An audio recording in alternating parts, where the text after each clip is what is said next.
जब मैं कक्षा 7 का विद्यार्थी था तो मेरे अंग्रेजी के एक शिक्षक थे श्री आर डी शर्मा जी। मैं नवोदय का छात्र रहा, जो बिहार के रहने वाले थे। मैं फर्रुखाबाद जनपद से के नवोदय विद्यालय में छात्र था। तो बहुत अच्छा गीत गाते थे, तेरे पूजन को भगवान बनावे मंदिर आलीशान। तो एक बात कहा करते थे कि रामायण और महाभारत काल में, यानी कि सतयुग त्रेता युग में, जो राक्षस और राक्षसनियाँ होते थे उनको हम दूर से पहचान लेते थे। उनके बड़े बड़े नाखून होते थे, बड़े बड़े बाल होते थे और गंदे गंदे उनके वस्त्र होते थे, बड़े ही भद्दे लगते थे। उन्हें दूर से पहचान लेते थे तो आमजन छुप जाते थे, उनसे बच जाते थे। लेकिन कलयुग में, आज के समय में, वो राक्षस राक्षसनियाँ हैं, लेकिन उनसे बचा कैसे जाए। आज भी वो राक्षस राक्षसनियाँ हैं। वो कहते थे, बस उनका जो उन्होंने अपने को मेकओवर कर लिया, चेंज कर लिया।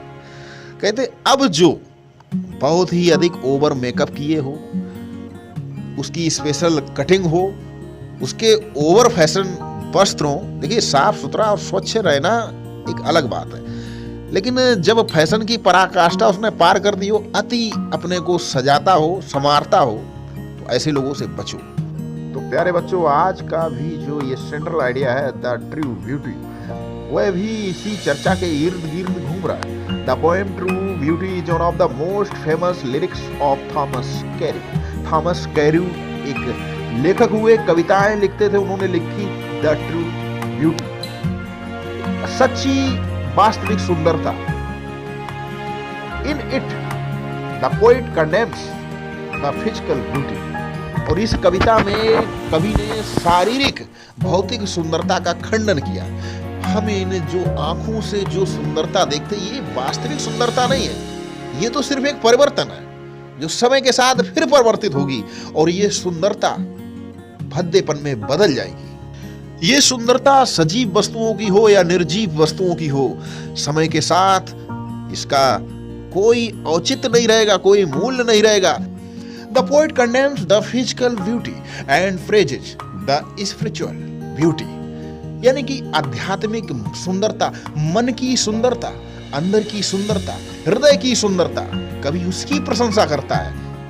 He tells us that physical charm is temporary. ये जो दैहिक सुंदरता है, भौतिक सुंदरता है, ये तो टेम्पररी है, क्षणिक है, ये कुछ दिनों की। But spiritual charm is permanent. लेकिन जो ये आध्यात्मिक, मन की, हृदय की सुंदरता है, ये स्थायी है। Physical charm is temporary, spiritual charm is permanent.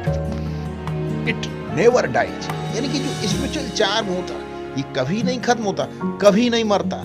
आज हम सत्यवादी राजा हरिश्चंद्र को याद करते हैं तो क्यों करते हैं? क्योंकि उनका आकर्षण स्पिरिचुअल था, वो सत्य के वादी थे। Beauty of character is true beauty, और चरित्र की सुंदरता ही सच्ची सुंदरता है। कहते धन गया, स्वास्थ्य गया तो कुछ गया, लेकिन अगर चरित्र चला गया तो आप कहीं सम्मान नहीं पाते। इसीलिए हमें अपने गुणों की सुंदरता पर जोर देना चाहिए। चेहरे को चमकाने से अच्छा है कि हम अपने मन को चमकाएं, अपने गुण को चमकाएं और सच्चा सम्मान पाएं। तो कवि इस कविता के माध्यम से सिर्फ यही कहना चाहता है कि सीरत को देखना चाहिए, सूरत को। हमारे कार्यों से, हमारे कर्मों से हम अच्छे लगने लगते हैं। अगर हम चेहरे से कितने भी सुंदर हों, लेकिन अगर हमारे कर्म, हमारे कार्य अच्छे नहीं हैं, तो हमें कोई सुंदर नहीं कहेगा।